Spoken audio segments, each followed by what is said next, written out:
از صمیم قلب تبریک میگویم. افتخار ماستن. کار علمی کردن، کار تحقیقاتی کردن و این همیشه قابل قدر است. وقت بسیار کم است. فقط من میخوام دو نقطه را اشاره کنم. نقطه اول این است که مشکل افغانستان، بدبختی افغانستان فعلا، عقب ماندگی افغانستان، گدایی افغانستان در این نیست که ما گذشته خود فراموش کردیم. در این نیست که ما گذشته خود به یاد نمی آوریم. به نظر من دلیلش این است که ما در گذشته خود زندگی میکنیم. ما کسی که میگوییم من آنم که پدرم بود رستم.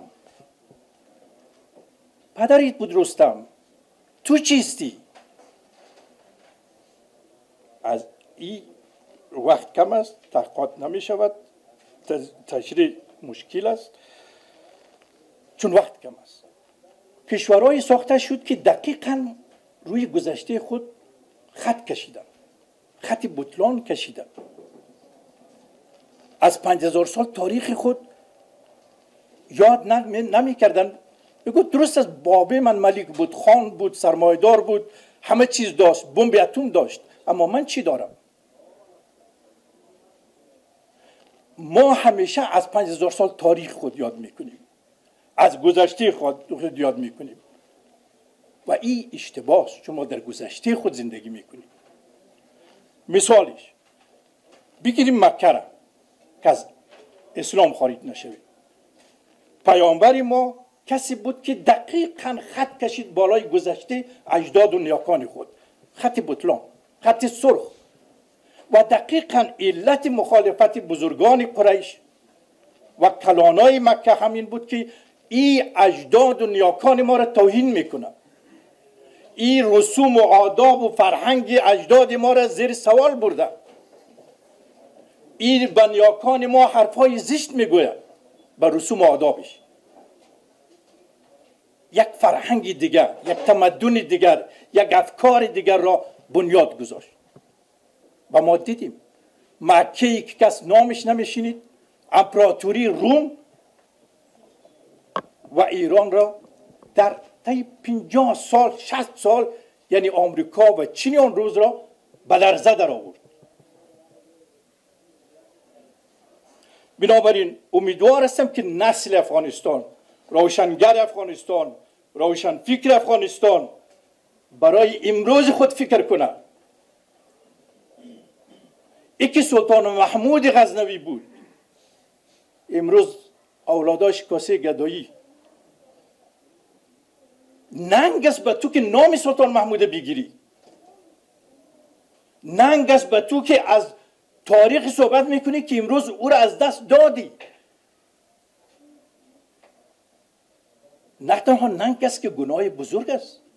تو بجایی که افتخار کنی مثلا پدر من سرمایدار بود، مثلا زندگی داشت، درآمد داشت، اما من امروز گدایی میکنم، برای من ننگ است که من نام پدر خود بگیرم. برای من گناه بزرگ است، برای من شرم است، به خاطر که از اون بزرگی و از اون عظمت و از اون به کجا رساندی خودی. دومین که خودت چی هستی؟ من امیدوار هستم که روشن فکران ما، فیلسوف ما، نویسندگان ما این به این معنا نیست که تحقیق نکنن، آثار نوشتن نکنن، امثال هم نکنن. نه، قابل قدر است، هر چیز در جایش. اما تا زمانی که ما از گذشته خود بیرون نشویم و به حال امروز خود فکر نکنیم و تا زمانی که ما نقاط منفی را 100% ولو از پدر ما باشه خط بطلان نکشیم و یک فرهنگ نو، افکار نو، روش نو، زندگی نو اگر ما نسازیم، من معتقد هستم که 100 سال بعد ما از زمان 5000 سال تاریخ صحبت میکنیم و در دست ما کاسه گدایی است. امیدوار هستم که یک تغییرات بنیادی در فکر ما وجود بیاد. میگویند که آخرین جمله، ما استادم هستیم درسم میدیم، میگن استادا بسیار حرفم میزنن، راستم میگوین. میگوید وقتی که اعرا مسلمانای پایلوش گرسنه بدون سلاح مجهز اساکیر امپراتوری بزرگ روم که آمریکای آن روز بود شکست میداد، شکست پی شکست امپراتوری ایران ماند. گفت یعنی چی؟ کیست که ما را شکست میدهد؟ ما مجهز، ما آموزش دیده، همه وسایل مدرن جنگ، کسایی که خود شما میگین پایشان لوج است، سلاح ندارن، شکمشان گرسنه است، آموزش نظامی ندیدن، پس چرا ما را شکست میدهند؟ میگن مشاورینش گفتن ما دقیقا دلیلش نمیدانیم. روایت است کسی روان کردن در مدینه که برو از نزدیک ببین که اینا چی موجوداتی است، 2 سر دارن، 4 چشم دارن، چی دارن که ما را شکست میدهند؟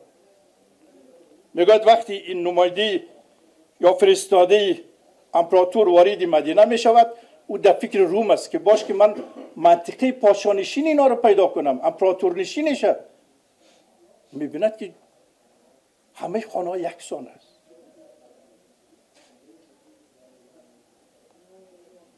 در این فکر میشود خب در کوچه به اصطلاح در کوچه و بازار کلانای اینا رو ببینم. او نمیشناخت، میگه اصلا از لباسش، از اشراف امپراتوری روم و کلانای امپراتوری روم با بردا و غلاما خود زمین تا آسمان فرق میکرد، لباسش و نحوی پوشش و امثال. میبینه که هیچ فرقی نیست بینشان. پرسان میکنه از یک مسلمان که امپراتور شما کجاست؟ کیست؟ پادشاه شما، امیرالمومنین شما به اصطلاح امروز، خلیفه شما، صدر اعظم شما کیست؟ کجاست؟ اشاره میکنه به یک مردی که بالای پتوی خود میگه زیر یک درخت خوابیده، حضرت عمر فاروق رضی الله عنه. میگه این پادشاه ماست، این امپراتوری ماست. بعضیا میگوید که این مسلمان آوردن ماند، بعضی میگوید رفت دوباره به روم گزارش داد. فکر میکنم که ما افکار گذشته این کشور را نمیتواند بسازد، افکاری نو و در صدرش عدالت. ما مشکل ما بسیار تحقیقات است، یک نظر من است، نظر شخصی است، ما اساسی ترین مشکلی که در تاریخ داشتیم و امروز داریم، سلطان محمود غزنوی که دنیا را فتح کرد، فردوسیش از گرسنگی مرد، در کجا این افتخار است؟ وقت میگوید که وقتی او را جسدش مردهش طرف قبرستان میبردن، شترهای پر از طلا اینا برای زو داخل او شهر شد، اما اول او را رد کرد. یعنی فردوسی به بزرگی گرسنه بود. این که سلطان محمود نمیدونم چی کرد و چی کرد، برای او گرسنه آن زمانی که او یک نویسنده، یک عالم، افراد دیگر در چه حال بوده باشد. بنابراین امیدوار هستم که ما زمانی به نظر من ساخته میشویم، زمانی کشور میشود، حرفی اول در منطقه میزند با امکاناتی که خداوند هیچ کشور نداده. یعنی 2% بر اساس تحقیقات شوروی آمریکا 2% امکانات نه آمریکا دارد، نه عربستان دارد، نه روسیه دارد و نه چین دارد. 2%ش. اما ما چی نداریم. من به یقین هستم که ما دولت به معنای مسلکی علمی نداشتیم و نداریم. ما افرادی در رأس دولت که تقوا داشته باشد، تقوا، و او هر بچه و دختری کشور بچه و دختری خود فکر کند، نه اینکه اینجا بچه و دختری کشور گرسنه باشد و خودش پلو چلاو بخوره، یا بچه و دخترش بهترین زندگی داشته باشد. زمانی دقیقا ما میتونیم که یک حکومتی که در آن عدالت ستون باشد و اهلیت اساس باشد، در آن وقت فکر میکنم افغانستان نه تنها حرف اول، بلکه شاید در حرف اول در منطقه، بلکه حرف اول شاید در دنیا بتواند بزند. 10 سال پیش من گفته بودم که امکاناتی که این کشور دارد، هر کسی که این رهبریش بوده داشته باشد، اگر واقعا با تقوا، با تخصص، با تعهد، با تجربه این کشور را پیش ببرد، در 10 سال اگر از پاریس زیباتر نشد، من در آن زمان گفته بودم دست خود قطع میکنم. یک جان تشکر از توجه شما. موفق باشید. تشکر.